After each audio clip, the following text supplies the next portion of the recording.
Slowhands Rock Talk Show.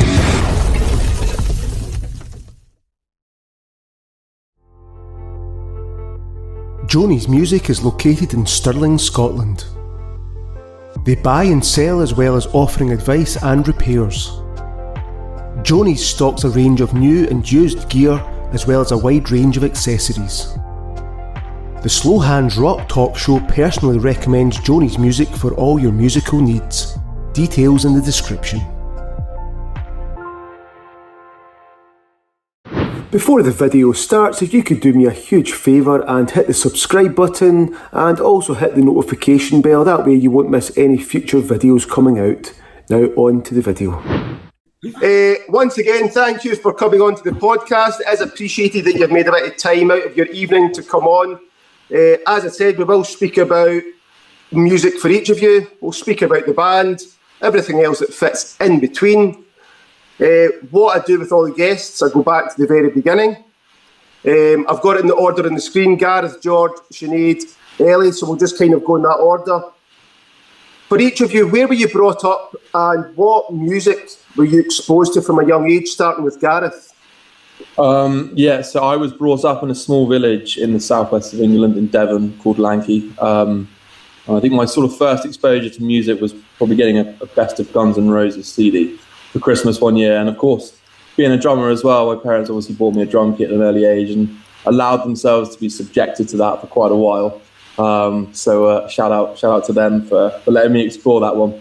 How long do you reckon it took them to regret buying you a drum kit? Almost, probably about 5 to 10 seconds, I think, of me bashing around with like no rhythm whatsoever, a complete mess of just cymbals and drums. I don't think it took them long to regret that one. If it makes you feel any better, Gareth, I was listening to some of your music earlier, and you're sounding a bit better now. That's good. It's only taken 25 years. Yeah, that's fine. What about yourself, George? Where were you brought up? What music were you exposed to from a young age? I was brought up in Portsmouth, and I think my early music was like a combination of my mum's like classical music that she was listening to, and my dad was a bit more of an old school rock kind of guy, so lots of Rush, Led Zeppelin, Deep Purple, that kind of good stuff. Sounds like all the classics. A lot of classics, yeah. What about yourself, Sinead? So I was quite literally exposed to heavy metal music from the womb. So Black Sabbath was a big influence of mine growing up. But my parents are both rockers. So I was brought up in a sort of rocker biker community as a kid. And so I guess part of that is heavy metal music. So it's definitely been a massive influence of mine growing up. A heavy metal biker community, it sounds like Sons of Anarchy. A little bit, yeah, I guess. Maybe without the guns and the violence. Without the guns and violence, yeah. No, definitely. More family bike clubs and stuff in Staffordshire. But I'm from Tamworth originally. So first capital of ancient St. Mercia for all of you history nerds out there. Very proud of where I come from. But yeah, music has just been, I guess, something that's like soothed my soul from a really early age, and being part of the rock community, and that's really important to me. But yeah, I love all types of music, including the Spice Girls. Sorry. I knew you were going to say that. What about yourself, Ellie? Where were you brought up, and what music were you exposed to from a young age? I was born in Dover, but mainly brought up in Essex. I guess I was more exposed to sort of things that my dad listened to. He would listen to a lot of like Elton John and things like that, really, along those sort of genres. He'd also listen to real classics like Buddy Holly, Elvis, Everly Brothers.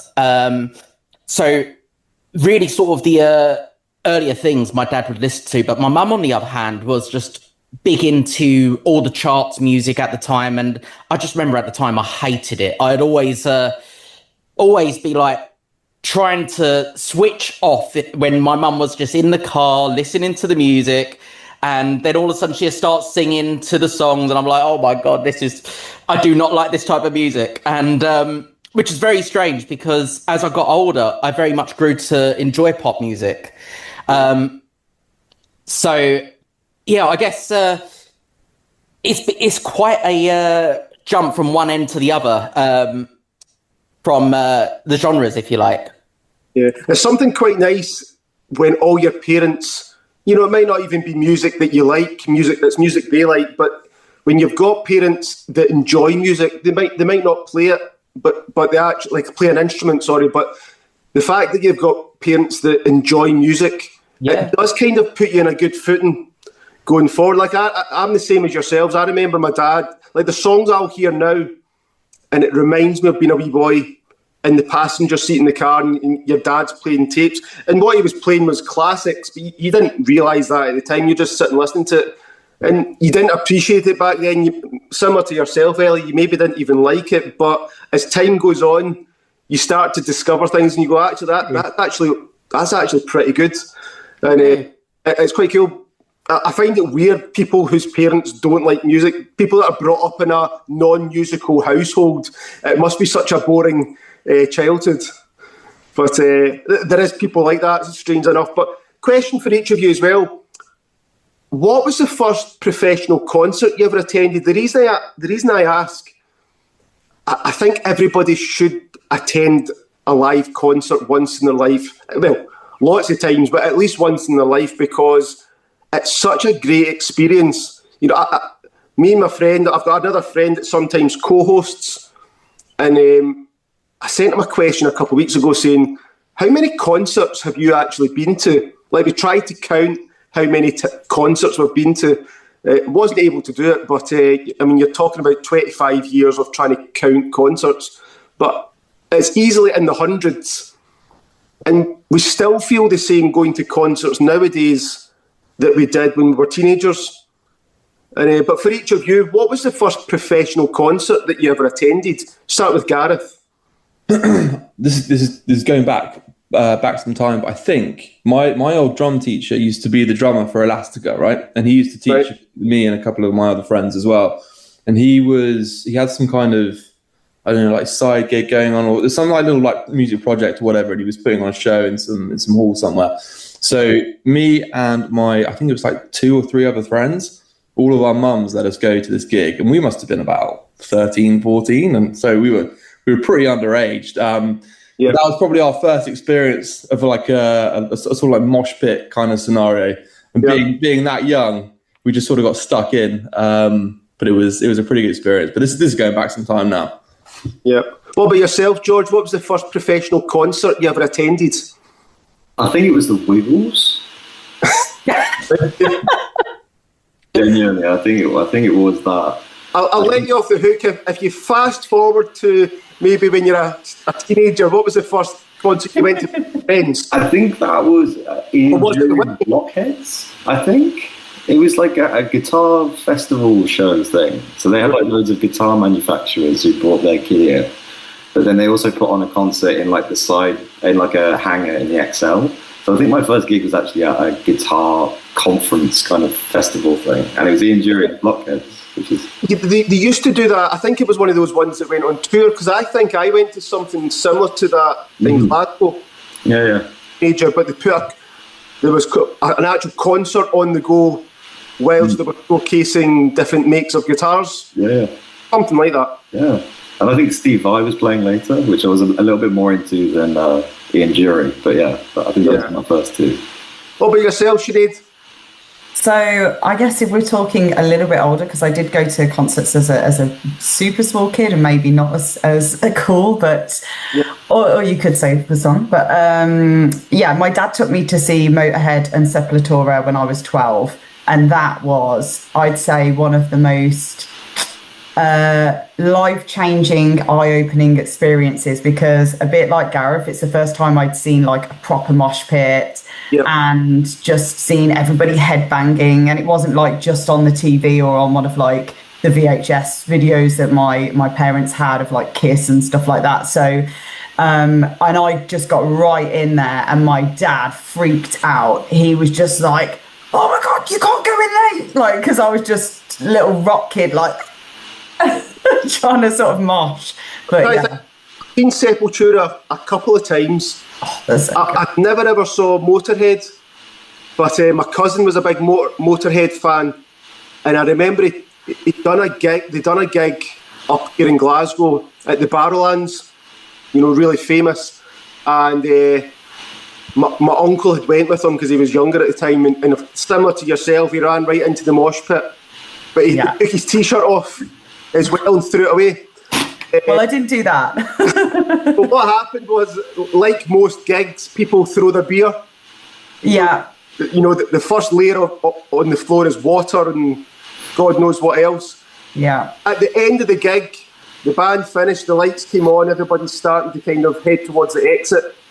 He actually found his t-shirt and then he wrung it out and put it back on. Wow. Oh my gosh. I don't know if I would have done that. I remember where I saw Motorhead actually. It was it was in Birmingham. It was at a music venue called Carlin Academy back in the day. Right, okay. And it was actually quite not a small music venue, but it wasn't massive. So I got to see them in a relatively normal, smaller size music venue. It wasn't like a gigantic venue. So that was pretty cool to see them so up close, and a crowd that wasn't that big. I mean, it's probably maybe 1,000 max. Yeah, I mean, up in Glasgow here, the old Carling Academy is now called the O2 Academy. It's the same building, it's the same place. I think that's about 2,000 or maybe something like that. It was something like that, yeah. Sadly, it's gone now. That particular music venue, like many, unfortunately, as we've seen throughout the years. But that was a really cool experience. And I remember I just was so excited by Sepultura. I just thought it was so cool. I just remember thinking like, wow, when I got a Sepultura t-shirt, and I thought it was just the coolest thing ever. What year was that? Oh, do you know what? I don't remember. A long, long time. I don't want to say don't want to reveal my age too much, but a long time ago. Well, I love Sepultura. What about yourself, Ellie? What was the first professional concert you ever attended, and where was it? So it's a bit of a strange one, really, because I've never actually. Obviously, I've been to professional concerts and stuff, but the first sort of shows I sort of went to beforehand was smaller shows, because growing up, my parents wasn't really the sort of like concert going types. And it was only till probably when I was about 16 where my mum turned around and said, "Oh, I've got tickets to a Bryan Adams concert at the O2. Right. And it's on one of the VIP suites. Would you like to go?" And I wanted to really have that experience of a real sort of big concert, because before then I'd only just been to small shows in small venues. I went to the show, and it is just amazing for me. Just the first time experience. I was a little bit jealous though, because whilst I was in a VIP suite and I had a really nice time there, I was always looking down at the audience quite close up to the front of the stage, and always like mesmerised, wishing that I was in amongst that lot as well, experiencing that for my first time. But even then, I had a great time, so... Bryan Adams is not bad. I thought you were going to say something embarrassing like James. We're not going back to that one. That's fine, but for each of you as well, like Gareth, you'd said that you pestered your parents, they got you a drum kit. Why the drums? Why not the guitar or the bass or another instrument? I think I was probably pretty hyper as a child, so I don't think I would have spent the time sitting there and practicing the guitar, to be honest with you. And I think the drums was probably a little bit my forte, a little bit up tempo, a bit more energetic. I could hit things and make them sound good. But hyper, maybe your parents thought that it would tire you out. Maybe they thought I had some kind of like mental issues. They thought, give him the drums, hopefully that'll calm him down, and that'll solve all his problems. But here we are. And George, I'd obviously asked, I think it was Sinead that had originally replied to my Instagram message to come on, and I'd said, what does everybody in the band do? She put multi-instrumentalist. But how do we look at the video? And obviously you've got the guitar on, you've got the keys in front of you. Mm-hmm. So what was your first instrument? My first one was the guitar. So I think it was in Easter one time, and my uncle came down from my grandparents' loft and just gave me this like half-size Spanish guitar. Right. And I didn't know at the time, but it turns out like all of my dad's family had played instruments, but had sort of fallen out. of love with it, like got busy with life and stuff. So I was given this guitar and taught how to play Yellow Submarine. So I just did that, and I didn't really put the guitar down again for the next 8 years after that. And then I started tinkering on the piano, and my mom, I think she was getting annoyed at how bad I was. She was like, can we get you some lessons? So I started doing piano lessons as well. So yeah, I get to play both in this band, which is so much fun. Sinead, obviously you're on vocals. Was that your first instrument? Do you play any other instruments? So yeah, my voice is my instrument. It always has been. I've tried to pick up instruments over the years. I've played violin as a kid for many years, which I guess technically was kind of my first proper instrument outside of voice. And I've played guitar a little bit as well. But yeah, vocals has always been a thing for me. I was a bit of a, stagecoach kid, so always singing and dancing and doing lots of little theatre shows and stuff. So I've always enjoyed performing and singing. I suppose that'll probably be a lot of where you got your early confidence from, because fronting a band, you do need some amount of confidence.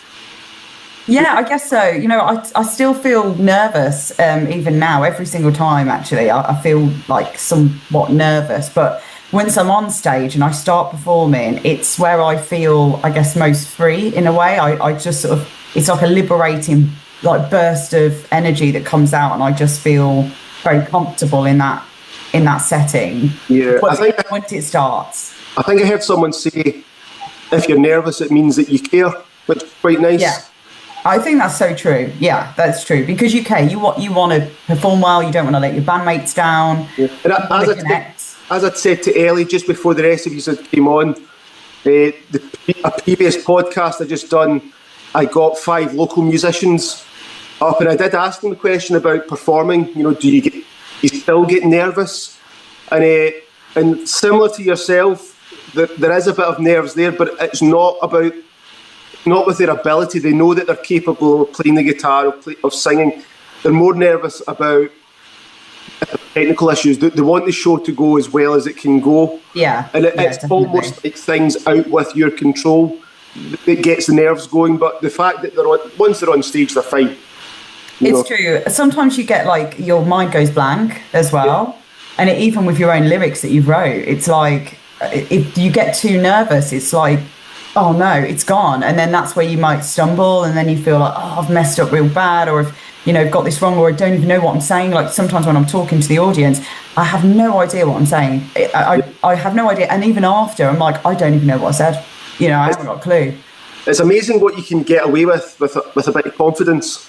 Yeah, but you just fake it till you make it, I guess. Even false confidence. Yeah, definitely. But yeah. What about yourself, Ellie? Because you were also described the same as George, but I had a wee look at the videos. You've obviously got the bass guitar on, you've got the keys in front of you. So which one came first for yourself? To be honest, very different. Trumpet came first. All right, okay. Growing up playing that, and my dad then would always encourage me to play the guitar. He's a guitarist himself, and at the time I just wasn't very interested at a young age. And eventually my dad sort of talked me into it, and it got to the point where I was begging him to buy me a guitar until he actually went down the shop and bought me a guitar. And that's when I first really sort of enjoyed, music and wanted to take it somewhere. After a couple of years, I started sort of singing, songwriting, playing in just small pubs and these little music sort of clubs for young people. Yeah. And just performing my own songs that I wrote. And I just loved it, just being able to sing and play my own songs. It's only when I sort of grew up and went to uni, I started discovering other instruments and learning how to play bass, keyboards. So, I mean, it's only really been in the last couple of years where I picked up other instruments and could call myself a multi-instrumentalist as such. It's nice what you're saying there about, you started enjoying playing music, writing music, creating music, because there is a spell when you first start out, you can go for years. Yeah. And you're learning. You never kind of get to that point. But when you do get to that point, it opens up this whole new world that it becomes fun. It's enjoyable. Yeah. You know, it might. You know, the song itself might be rotten, the one that you're writing, but it doesn't matter if you're having fun doing it. That's the main thing. But for each of you, quickly, obviously, Gareth, you're on drums. Who would you have said was some of your earliest drum influences? Who was influenced you as a drummer?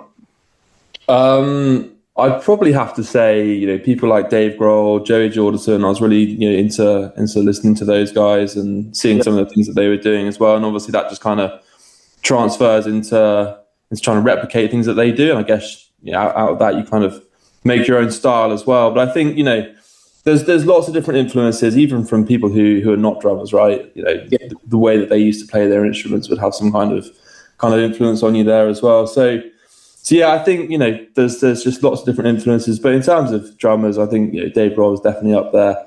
You know, to be in two of the biggest bands of all time is pretty unheard of. Let alone one, you know, being in one, let alone two, right? So yeah, he's definitely got to be up there.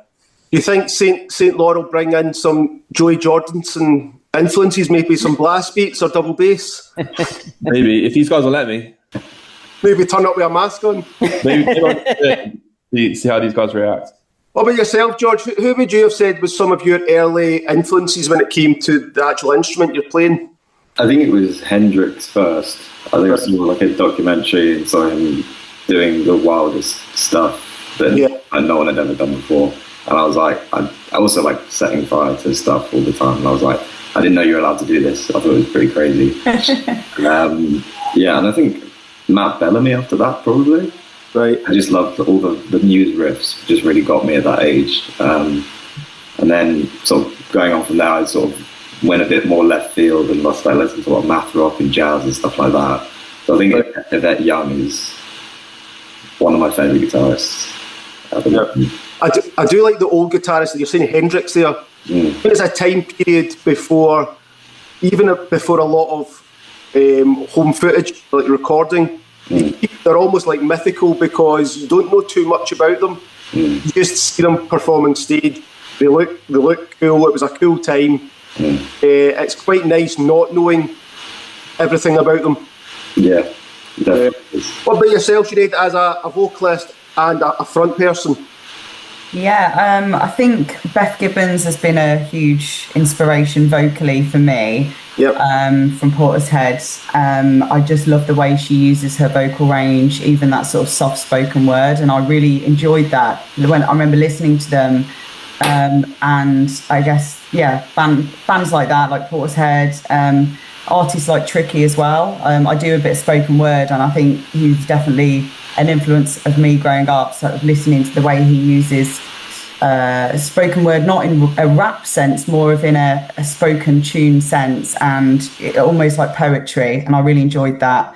And Bjork as well. I think Bjork, growing up, I loved her use of her vocal range. It was so insane to me, but so beautiful, almost majestic. So, and I loved that, how she sort of goes into that sort of childlike whisper voice and then to such a massive, loud vocal range. And I love that. So I think they're definitely artists that inspired me vocally. Yeah. What about yourself, Ellie? What artists were inspiring you from a young age?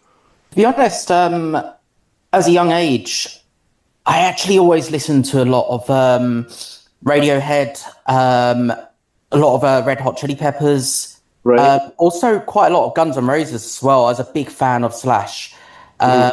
Absolutely loved his guitar playing. Was always just mesmerised by everything that he was doing, really. But the main thing that's gave me influence with writing was always sort of in the styles of, I'd say, Red Hot Chili Peppers or, like I said earlier, Radiohead. I was also a big fan of Hendrix, like George as well. Yeah. Just all the greats, really. Mm-hmm. That's cool. Sounds like a nice mix there. But I looked up the band. Band forms 2023. It's only been going for 6 years now. So how did the band form? How did it come together? Yeah, so not 6 years, about 3 years now. So No, that's fine. Yeah, I think, well, obviously, I won't speak for everyone, but we've all sort of come from different musical backgrounds. We've all been in bands, we've all had music projects or been involved in sort of music production and things like that before. For me, myself, I used to be in a band for quite some time, and then I had a bit of a break from music. And I got to the point where I just felt like I've got more juice in me. I still want to sing. I still want to write music. I've still got it in there and I need to get it out. And so I went on an app called Viber, and it's like almost like Tinder, but for musicians and sound engineers and production people. So I literally found Ellie through that app. And I was just looking to make music with someone. And that's how we connected. And then we were like, right, let's sort of, we started writing together, and we realized quite quickly we need other instrumentalists in this, and let's turn this into a project. And so let's look for other musicians, and the powers of social media and going on Facebook and putting ads, and that's how we met Gareth and George, and sort of all came together musically to start Saint Law. So lots of different ideas at the beginning. It took a little bit of while to get it off the ground, and sort of the sound of how we want it and what we've been doing in the last year. We sort of spent the initial sort of year or so just really writing together as a band, and figuring out, like, we've all got different influences and we all like different types of music as well. So it's not all on the same playing field, but we can all bring that together. And I think that was where we were just really finding our feet at the start. Yeah, I mean, it's definitely one of the hardest things about starting a band is trying to find the right personalities that work together, because as you all know, having probably played in other bands, ego is the biggest band killer that there is, and just trying to find people that are on the same page. It doesn't mean that one person's an idiot or anything like that. It's just it's hard going trying to find 3 or 4 individuals on the same page, but when you do find it, it's worthwhile. It's great. Definitely, yeah. I think the one thing that we've all got in common is that we all love music and we all want to do this. Yeah. So we've all got, whilst we've all got very different lifestyles, different styles of music, we sort of all come together and we want to do this because we want to make music, and we want to bring all of those genres together and make something. And that's one thing that really unites us all, is that we all really care and we really, really want to do music together. So it's really that is our foundation, is that we want to make music. I mean, I was listening to the band earlier yesterday as well, and you have done something with the band that not a lot of bands do, and strangely, there's a lot of bands don't even consider it. You sound like you have created your own sound, and it sounds so obvious. But there's a lot of bands that don't take the time to do that.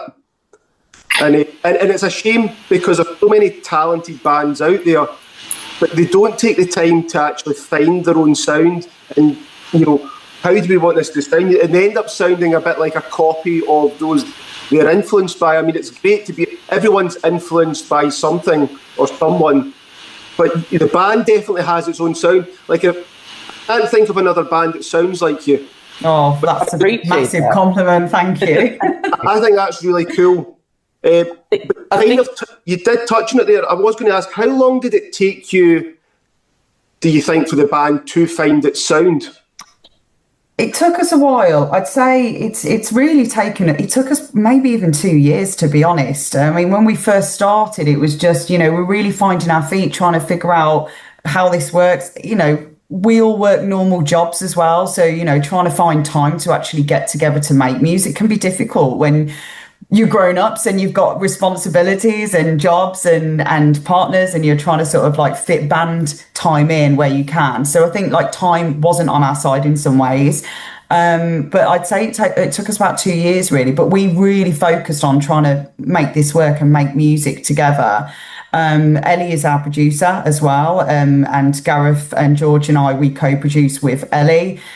So, you know, Ellie, I feel like, you know, you own the floor here when it really comes to production. And I'm sure hearing that just now was a big compliment for you as well, which as it should be. But it's not all just me. Like, these guys have been like incredible down the way, and I think a lot of it as well is because we have such diverse influences. Yeah. Has allowed us to create our own unique sound. We've taken, you know, different influences from different pools, really, and just put them all together to create what we've got. And it's so far worked out really well, you know. And it's just been a thrill. Like, the journey has just been incredible. Just creating music with these guys. It sounds silly, like taking the time to find your own sound. But there is a lot of bands that don't do that. I think a lot of bands just jump in, they want to start playing music. And I've been guilty of this, I don't know how many times. And you're having fun at the time, the band sounds good, it probably sounds good to other people. It doesn't sound different or unique though. And so it's nice that you have taken that time. And you can hear that live. But you can also hear it in the recordings, but live you've got a good live sound as well. I think there was a few videos, there was a couple of live practice videos and stuff like that. I mean, it sounds good. I spoke with a band, a friend of mine who was in a band years ago. They were re-releasing their music that came out almost 20 years ago, but it sounds really good even nowadays. Yeah. And that's what he's saying. We took the time to figure out our sound, how we wanted to write the songs, how we wanted them to sound. We also took the time to let's get the instruments and the equipment that we need to make the sound, rather than just grabbing an amp, grabbing a guitar, hitting distortion, you know, and it makes a difference because 20 years later, the stuff that you're re-releasing, it sounds amazing. The stuff that I done 20 years ago, it sounded good, but it sounds like it was recorded 20 years ago. It's very of the time. They took a bit of time to figure out their sound. I feel like you guys are exactly the same. But I was going to ask, what is the band's songwriting process? Do you have a songwriting process? I'll go with Gareth for that.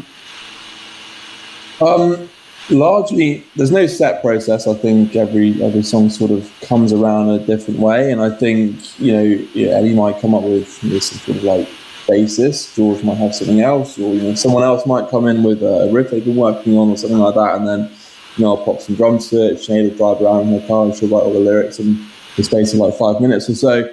So I don't think there's any sort of set process. It sort of just comes about depending on what we think works and what we think sounds good, really. Yeah. Does the music always come first with the lyrics coming last? So I'd say for me, as a lyricist, all I need is like some sort of beat or some sort of riff. I don't need all of the music. I just need the most basic skeleton. Yeah.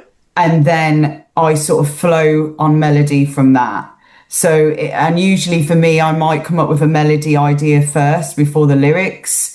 And then I sort of go into a zone, and then that's where the lyrics then start to come out. But I'll be honest, I mean, the first song that I wrote for St. Law, lyric-wise, I was in the bath. I was literally in the bath, just listening to it on repeat on my phone, the riffs, and that was it, and the beats and stuff, and I was just coming out with it that way. So it's always really different. We don't really have like a set structure per se. I mean, we did a band practice a couple of weeks ago, and George was like, guys, can I just jam an idea? Yeah. And actually we haven't wrote that much like this, but it was so fun. George was just coming out with all these ideas, and we just all started jumping in together and playing and singing, and it was really fun. And I was like, wait, let me record this on my phone so we can make this into a song at some point. So there's no sort of like set structure. It's kind of, but I'd say that musically there needs to be a bit of a skeleton first before the lyrics and the melodies come. It is nice having a skeleton of a song, whether that came from one person or a combination of people, to then have everybody put their parts on to build the song into what it finally becomes. it's nice to see the song develop from that skeleton into the final song. But when it comes to lyrics, how do you like to write? For example, if I was to read your lyrics, would I know exactly what you're talking about? Or do you like to be a little bit more vague with regard to what you're writing about? I'd say obviously it's open to interpretation. I think you kind of probably will get the gist of what I'm talking about. There may be parts in there that aren't as obvious. I take massive influence from life experiences. So, I think some songs can be quite relatable, I guess, because we've all been through difficult times in our life. And yeah, it's like Ellie said to me in the car actually recently, she was like, wow, I don't want to piss you off because you'll write a song about me. I was like, probably, yeah.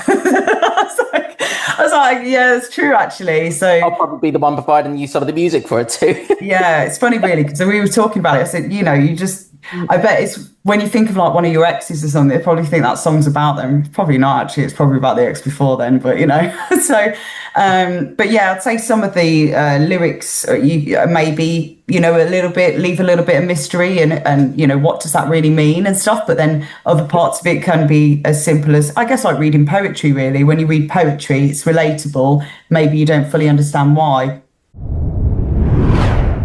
Hola, ¿cómo estás? Me llamo Rumek and you are watching the Rock Talk Slow Fuck Show on HBO Max. Cheers. Yeah, the lyrics I like lyrics. Some people, they're almost not relevant. It depends whether you like words or not. But I like lyrics in the sense that you can write about one thing, I'll read it and take something different away from it. Yeah. Somebody else will read it, take something different away from it. But also, it could be a song you wrote last year is about one thing, and then over time, the meaning of it changes to something else. It's quite fascinating. Yeah, completely. But obviously, you're saying with the music, George, for example, came in with a guitar riff, which the song was then based around, or that's what kind of kick-started it. Everybody contributes their parts to make the song what it is. Does everybody contribute to the lyrics, or because it's just yourself singing, do you like to leave the lyrics just for yourself? No, I'm not precious when it comes to lyrics at all. Obviously, I'm a lyricist, and that kind of is my bag, I guess. I like to write, but it's the floor is always open. And whilst I might have written a good bulk of the lyrics, George will come in and say, actually, what about this idea? And that could be the chorus, the whole of the chorus. So, I'm not the only lyricist here. Every person in this band is a lyric writer. I think anyone that's got, thoughts, feelings, emotions, empathy is able to write. It may be a case of, okay, I've got an idea here, but I don't know how to get it out. Well, let's talk about it. Let me feel what you're feeling and let's write together, and then we come up with something together. So there's not one person, and it's the same with instruments. I mean, I don't play an instrument, but my God, if you cough or say something random in the studio, Ellie will record it and turn it into a sound. Ellie records when we could be talking, literally, Gareth, George and I can be talking absolute crap and we could laugh our heads off, and Ellie has clipped us laughing and she would turn it into something in the production. So it's all an influence of each other. We've all got a part to play in it, whether if we even know it or not. It could be literally us going and then that ends up being a beat in the back. So it's good. I was listening to, as I said, I was listening earlier to the music, and I like to. I play guitar and sing, but I've been around bands all my life, so I know what I like, I know what I don't like. I was listening to your stuff, Gareth. You have got this. You're creating this solid foundation for the band to sit on top of when it comes to your drums. But with Ellie and George, I like the fact that whether it be bass, guitar, the keys, you were playing stuff, but you weren't overplaying. You were actually allowing the song to breathe. And again, it's something that sounds really obvious, but there's a lot of bands don't do it, or they don't understand it. They don't understand dynamics, which drives me up the wall, and they don't understand the time to show off and the time for the instruments to sit in the background to allow the vocals to come through. Sometimes everybody's fighting for that top spot. It doesn't work. And it's nice to see that you four guys have figured that out. You've figured out your sound, and you've figured out what makes the song sound better, what is required at this moment in the song to make it better. And it might be George playing something fancy on the guitar, but it might be George playing nothing on the guitar. What is required in that moment. But also the instruments do take the back seat when it's time for the vocals to take over. I think that's the way it should be. And it sounds really, really obvious, but again, there's so many bands, they don't understand that. It's like everybody plays, but nobody listens. Does that make sense? I used to be in a band myself back in the day where it would always drive me up the wall. We had all of our parts, but we had this one guitarist who would just want to solo over the entire song of every single song. Yeah. And, you could be singing this really great melody. It could even be a slow song. All of a sudden, just a solo over the top of it. And it's just the most irritating thing ever. And I think, just from that experience has just, taught me of...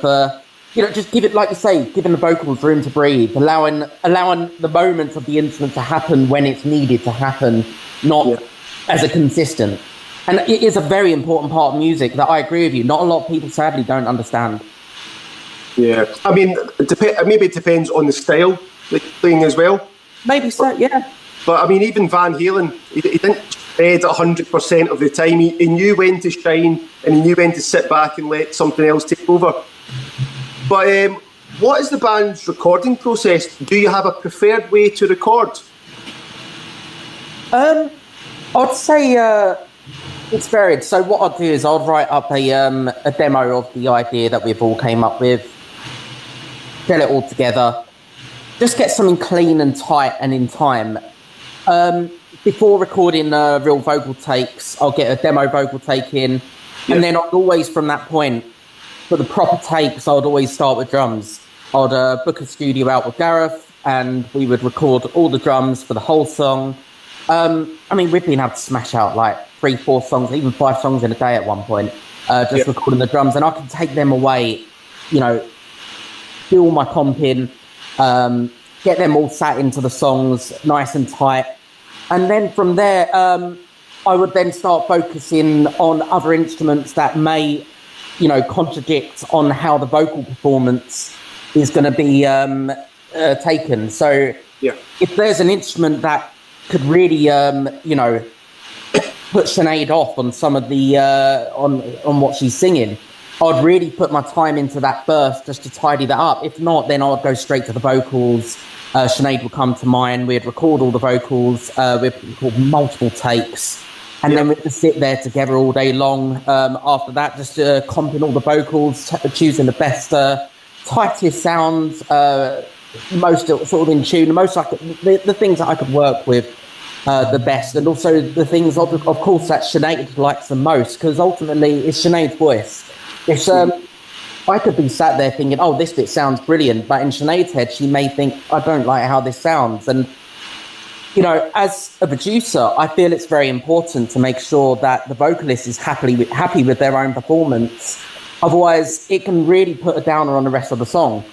I'd say that is my main recording process, and then everything else I sort of fill in round that really. So it'd always be drums, bass, any instruments that can re-influence the vocal performance, and then the vocals really. Does George plays guitars before the vocals, or does he add them afterwards? It really depends. So if George has got sort of solo-ish parts, we'd leave them till after, because it's not going to really be taking over the vocals. But if it's a really rhythmic part that needs to be tight and in time, I could, of course, take the demo recordings of it and timeline everything. Yeah. But then you've got other factors in play, like the tuning might not be perfect, so we've not we've only recorded it as a demo. We're not really worried too much about tuning or timing as such. It's just to put something there. And all of that could really play a role in Sinead's ultimate performance. If the guitar is slightly out of tune, Sinead might be singing slightly out of tune as such. So it really depends on what part of the song it is, or even what song. Like, there may not even be a guitar in a verse at all, in which case, if it's just a bit of synth and pad at the background, well, we can then move straight to the vocals. Yeah. I mean, obviously, you've got auto-tune. You could sound like Cher. No. I mean, I tried to steer away from doing that. I tried to leave things as natural as possible. Yeah. But how do we look on your main website? Silence Speaks Volumes 2024, Regular 2025, Frequency 2026. Is that EPs, albums, a bit of both? So we've got an EP. Yeah, we've got an EP coming out in the next month. And so we've got one more track to release. I think it's going to be released in the next few weeks. I can't remember the date now. We've been gigging, so middle or end of June, I think. Something like that. I think end of June. Yeah. So we've got our EP coming out. Here's a question for each of you. You might all give me a different answer, so it should be interesting. Someone that's never heard the band before, you sit them down. Obviously, you've got all these songs that are written. If you were to play them one song that best represents the band, what song would you play them? Start with Gareth. It would probably have to be Silence Speaks Volumes, purely because that's probably my favourite to listen to and to play as well. What about yourself, George? I think Adeline, potentially. When in the early sort of writing phase, a lot of the songs when I joined the band were they weren't finished, but they were like halfway there and most of the ideas were there. Right. And I remember when we finished Adeline, which was one that's going to come out after the EP, I think Sinead and I looked at each other and we were like, oh, I love Adeline. I love it. Doing that could be really sick, because it does sound like us, and it does sound like the other stuff that we've done already, but it's like even more us. I think it's more down the avenue we're going in. Yeah. Right, okay. What about yourself, Sinead? One song that best represents the band's sound? Yeah, that was a nice plug, actually, George. You can only watch Adeline live, so you have to come to our gigs. It's not on our EP. I would say Regular. I love Regular. It's one of the first tracks we wrote as well. I love that it's spoken word, that there's singing in there. Yeah. There's a bit of trip-hop influence in there as well. I really love it. I feel like it's quite an eclectic song as well. So, yeah, that's one of my favourites. And I think if you were to get a good grasp of St. Laura for what we've got, I guess, online so far, I'd say maybe Regular. But like George, I absolutely love our track Adeline. It's one that we wrote recently and we've just started playing it live, and we have that feeling of like, this is good. This is good. What about yourself, Ellie? One song? One song. So I'd say for me, it's changed. Like, we'd release a song and I'd be like, yeah, this is my favourite song. And then the next song would come out and I'd be like, this is the next song I want to actually just show people. I'm excited about it. At the moment, I'd say it's definitely Frequency is one of my favourites. It's very upbeat. It really sort of gets the energy going. A lot of listeners that I've heard as well have just really enjoyed the song, which is a really nice feeling. But before then, like Sinead, always Regular. I've always, when laying down the foundations of Regular, I always envisioned a sort of real hot summery vibe, like Heatwave, like today. Heatwave, hot summery vibe, but you got the smell of like incense in the air and things like that. And it always put me into a picture. So for me, I'd say it'd still be Regular, to be honest, but...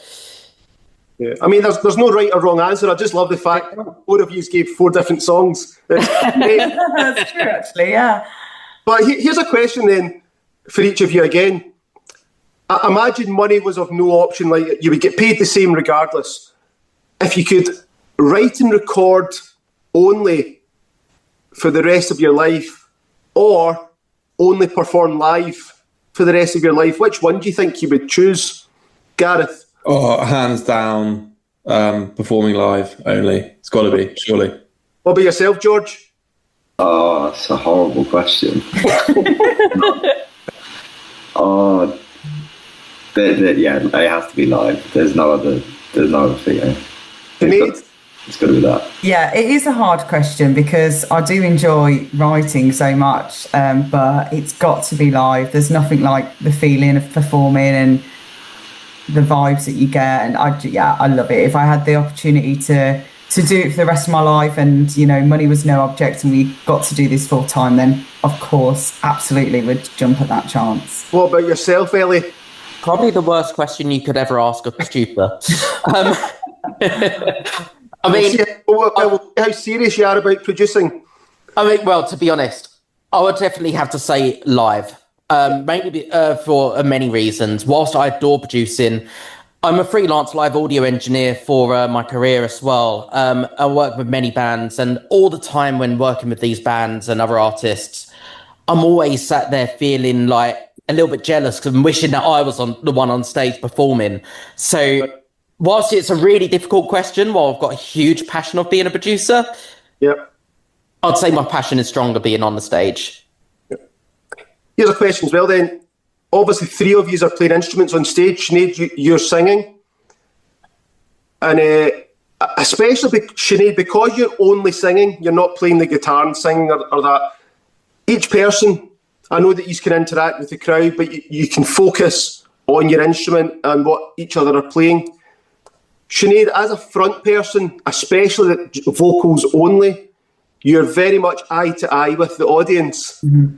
And there's a lot of people can't do that because I always say 50% of singing is ability, 50% is confidence, which you can't teach someone confidence. You've just got to kind of go out there and do it. But even being able to sing and being able to front a band is also slightly different as well. But what's the difference between Sinead that I'm sitting talking to just now and Sinead that's up on stage performing in front of an audience? Because you kind of touched on it earlier, that sometimes you think to yourself, what the hell am I saying? Yeah, I guess there's a bit of it's your alter ego that comes out when you're on stage. There is a different part, an element of you that isn't the everyday Sinead that can get quite shy at times, or feel a little bit like overstimulated and want to go into my own little bubble. Whereas when I'm on stage, I want to just give. I think for me, it's about connection. I love feeling that connection. I feel like energy is so important. And when I'm performing, I really want to pour that out. I want to pour out into people. And that's something that I really, really enjoy. So it's not necessarily about confidence. It's more about I'm sort of like trying to pour it sounds really cheesy, but like pour your heart into to the connection that's coming back. I love performing because of the feeling of connection. And so, I'm not just sort of standing there with the microphone holding it like that. I will sort of move around the stage. I will try and make an effort to look at everyone in the audience because I just want to feel that human connection. Regular, for example, is all about that. It's about connection. It's about, finding people and that may be lost or looking for other souls and wanting to feel something too and not feeling alone in the world. So there's that. I think that I always sort of have craved that growing up, not feeling alone and feeling misunderstood. So I kind of want to connect with other souls that are like feeling that too. Do you ever surprise yourself footage back of you performing, as in, a lot of people are very comfortable on stage commanding a crowd, but to think about it when you're off stage, when you're not in that element, it's a very different environment. Sometimes surprise yourself when you see footage of yourself and you see how comfortable you are on stage. I do every time. Like, I feel like such a bit of a loser saying this, a bit of a nerd, but I actually sometimes I'm like, I can't believe that's me. It's really weird because I get nervous. I get really, really nervous. And then I have to sort of like, I guess it's that saying, fake it till you make it. It's almost like I have a word with myself, and I do this a lot. I will go to the toilet. We played a show in Notting Hill recently, and at that particular day, I was not having a good mental health day. And I think probably Ellie was the only one that knew this that day because she was with me all day. I was not okay. I was in a real bad mental health headspace, and I was having panic attacks on the way, and I was crying. I was all over the place. But I knew when I got there, like, this is my band I'm representing, and in some ways I've got to switch off a little bit and be professional, you know, and not be fake, as in I'm just sort of like turning this on and I'm just this pop star now. But there is that I'm doing this because I love music, and this is my bandmates, and I'm showing up for them, and I want people to hear our music and connect to our songs. And in order for me to do that, right now I've just got to get into my stage element.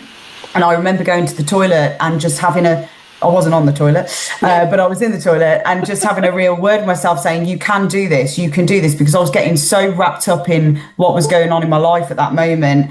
And I just was like, you can do this. And I have to sort of talk to myself, like almost like coach myself in third person of like, get up there, show them what you're bloody made of. And also, you know, a lot of the time when we're playing, I'm the only female fronted singer. There's lots of bands that are all men as well. It's part of me is a bit like, you know, I've got to do this for the girls as well. And, you know, there's a lot of girls come and see us, and I'm like, you know, of all different ages and stuff. And I want to show women that we can still get up there and we can do it, and we're powerful. And, you know, these are my amazing bandmates, and we're all doing this in unison together. But sometimes I'll get off stage and I'm like, did all right then, you know. I mean, I suppose a good thing from your point of view that will put you at ease is the fact that you've got Gareth, George and Ellie behind.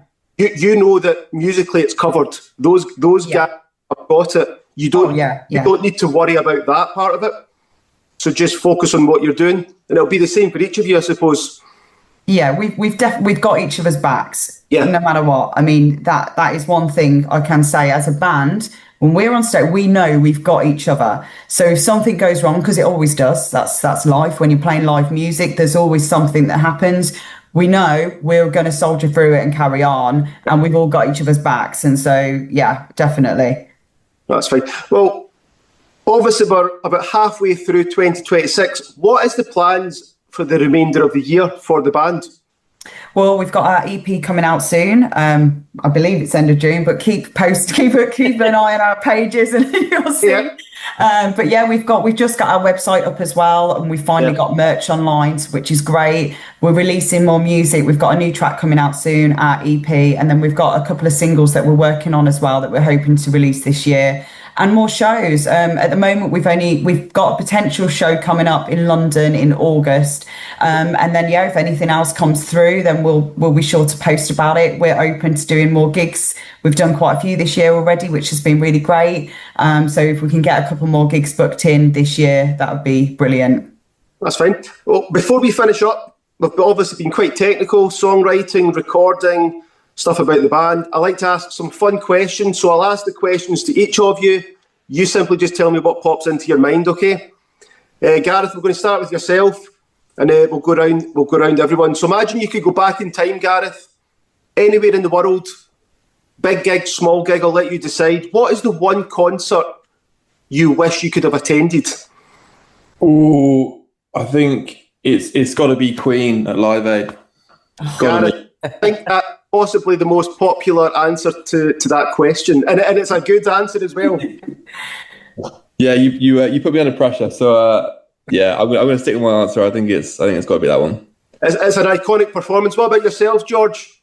I was going to say another probably really obvious one, but like Hendrix at Monterey Pop. Yeah, another classic one. Just before I asked that, I was like, I bet you George says Hendrix somewhere. What was the one where they set the guitar on fire? Was that Isle of Wight or? That was Monterey Pop. I mean, a few times, but yeah, that one as well. Yeah. Cool. What about yourself, Sinead? One concert that you wish you could have attended? No, I think I was going to say Live Aid as well, the same as Gareth. I know it's a really cliche thing to say, but yeah, I don't know. That's really hard. It's hard to think. Maybe like Spice Girls in their prime or something. Hey, I saw the Spice Girls in the prime you were asking about our first concerts. I did see the Spice Girls as the full five when I was a little girl. That was actually technically my first ever concert, was a Spice Girls concert. Okay, I'll not say too much about that. Hey, what about yourself? What's the one concert, going back in time, the one concert you wish you could have attended? Not being funny, I reckon I wish I could have attended a Elvis concert. Yeah? Yeah, that's cool. That's Aye. cool. I like Something in Vegas. Say again.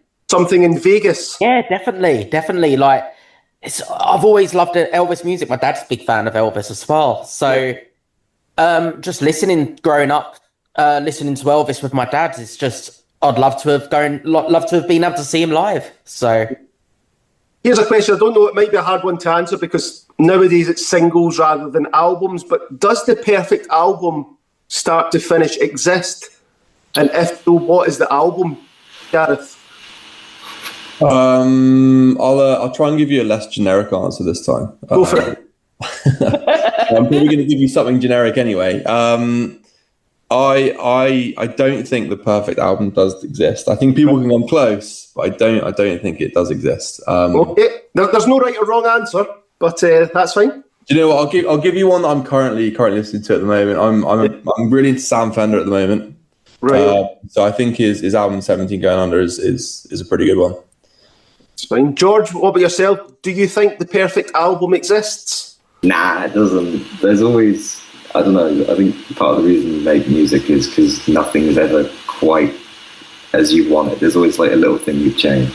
There's always one or two songs you want to skip. Maybe not skip, but like, maybe if I'm going to do it like a little bit different, I'd like that more. So no, nothing's perfect. What about for yourself, Sinead? Does the perfect album exist apart from anything other than Spice Girls? Yes, the perfect album does exist. For me, it's the Black Sabbath, out of their first album, 1970, self-titled album. For me, start to finish, one of the best albums ever written of all time. I can listen to it all the way through, time and time again, never get bored, and I just think it's so incredible. That's fine. Ellie, what about yourself? Does the perfect album exist? certainly to me, Dark Side of the Moon, Pink Floyd. Another very Incredible album. Yeah, it's good. Like a lot of these questions, there's not a right or a wrong answer. It just depends on the that's answering. But some great albums there. For yourselves, obviously, Gareth, you're on drums. Is there another instrument that you wish that you could play?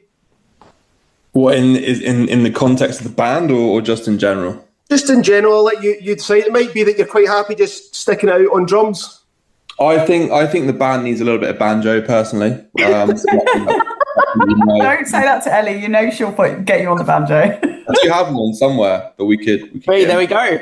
You could maybe play the drums, but have the banjo kind of just over your shoulder, around. Yeah. It's a visual piece, not to be played at any point. What about yourself, George? I mean, you play a few instruments, but is there an instrument that you wish that you could play? I think maybe trumpet, that kind of like American George. vibe. That would be Ellie could teach you. yeah. Not that I can remember how to play it. What about yourself, Sinead? Obviously, you're vocals only. I know you dabbled in a couple of instruments, but is there another instrument you wish you could play? Yes, and I think the whole band know my answer to this. It's the drums. I do play a little bit of drums. I play a floor tom and a snare in another music project that I'm in. Yep. And it's a bit like tribal drumming and singing. Yep. But I would love to be able to play drums. Are you coordinated enough that Gareth could teach you? I don't know about that. I don't know. I think you are. I think you are. Yeah, maybe. Yeah. I mean, I sing to a click and I do play a little bit. We can swap over one day, see how that goes. Yeah. I would love to. Hopefully, I'd just love to hear Gareth singing the songs, to be honest. Nobody needs to hear that. What about yourself, Elliot? Is there another instrument you wish you could play? It's always been a cello for me. Cello. I think it's a beautiful instrument, such a soulful instrument, and it's got so much, so many uses that you wouldn't even expect, to be honest. But yeah, it'd always be the cello for me. I think a lot of woodwind instruments, they sound terrible until you're good at them, and then they just sound. It's like you're terrible, and then they're brilliant. Yeah, exactly. That was me playing violin as a kid. It was like horrendous for me. I've obviously spoke a lot about the band, how well you get on, so this might cause a little bit of a rift in the band. Oh, here we go. Wait and see. So imagine you've got a dead body in the back of your car. It's 4 o'clock in the morning. You need help disposing of this body. No questions asked. which member of the band are you phoning for help and why? Starting with Gareth. I know the answer to these. I think there really is only one answer to this, and I think we're probably all going to have the same answer. And I think we'd have to call Ellie, because I feel like my experience here. I think she might have some, ungodly knowledge of what to do with this body. That's right, George. Who in the band would you phone for help and why? I was actually gonna say Gareth, probably. Because I don't know if I'd want Ellie's advice. I think that even if there already was a body, she'd find some way of getting us into more trouble. Yeah. What about yourself, Sinead? You've got to help disposing of this body. Who are you phoning for help? I think I'd go with Gareth. Wow. I think I would. Because I feel like if I called you and I was like, I need to move this now, you'd be like, okay. Plus Gareth has got the strength because he's having to carry drums about. There you go. Yeah. And Ellie, what about yourself? You need help disposing of a body. Who are you phoning for help? It'd probably be Sinead. She's the more sensible one of all three of us, and she's sort of like Mama Bear of the band, if you like. That's fine. Now that you've all fallen out with each other, I don't want a message with the website tomorrow saying the band has split. Okay. Another question then. Thousands and thousands of great songs written and recorded across the years by different bands, different artists. What is the one song you wish you could have sat in the recording studio to witness the band record the song? Start with Gareth. Another tricky question. Do you know what? I think it would probably have to be a Pearl Jam song. There's another band that I'm a big fan of. A big fan of Pearl Jam, and I think any song from the Number 10 album would be class. You know what's funny? I had Dave Crewson, the drummer from Pearl Jam, on. Nice. I'd asked him about does the perfect album exist? A lot of people have said 10 by Pearl Jam. Mm. He thought that was just wonderful. The fact that he was a part of that album. I can't even remember what his answer now was, but he thought that was cool anyway. Yeah, I think watching them recorded that, and I guess watching Eddie Vedder do the vocals for that would be insane. Well, what he actually said was that the majority of the album is live. It was just them mic'd up in the recording studio, hit record, and they just played it. Makes it even more impressive, doesn't it? It does. What about yourself, George? One song that you could witness the band recording in the studio, what do you think it would be? I think from like a recording point of view, this answer isn't very interesting, but I think to have watched Jeff Buckley recording Hallelujah would have been quite cheap and beautiful. So I think it has to be that. That's fine. Sinead, is there one song? Maybe Lana Del Rey's Born to Die. I think that would have been really cool just to see. Even the production side of it, I respect the production side now so much from working with Ellie. But yeah, it's such an incredible song and amazing artist. What about yourself, Ellie? One song? I'd say it'd have to be Brothers in Arms by Dire Straits. Right, okay. Another great song. Beautiful song. And the last question for each of you.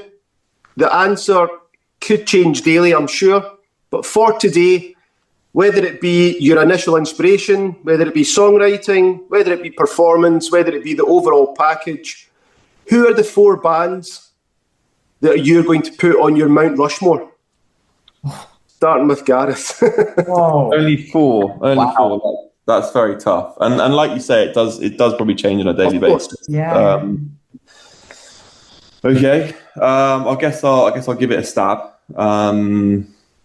You know what? I'm a pretty big Mumford & Sons fan. I know sometimes they divide opinion, but I'm a pretty big Mumford & Sons fan. So I'll have to put those guys on there. I can see George's face. Gentlemen. I've always been into Foals as well, so I'd probably chuck them up there. I've got quite a few Pearl Jam albums on vinyl, so I guess I'd probably put those guys up there as well. And one final band. Oof. Maybe Nirvana. Chuck my mate Dave Grohl up there, I think. That's fine. What about yourself, George? Four bands on your Mount Rushmore? Or artists? I think I'll probably put Led Zeppelin in there. Zeppelin, yep.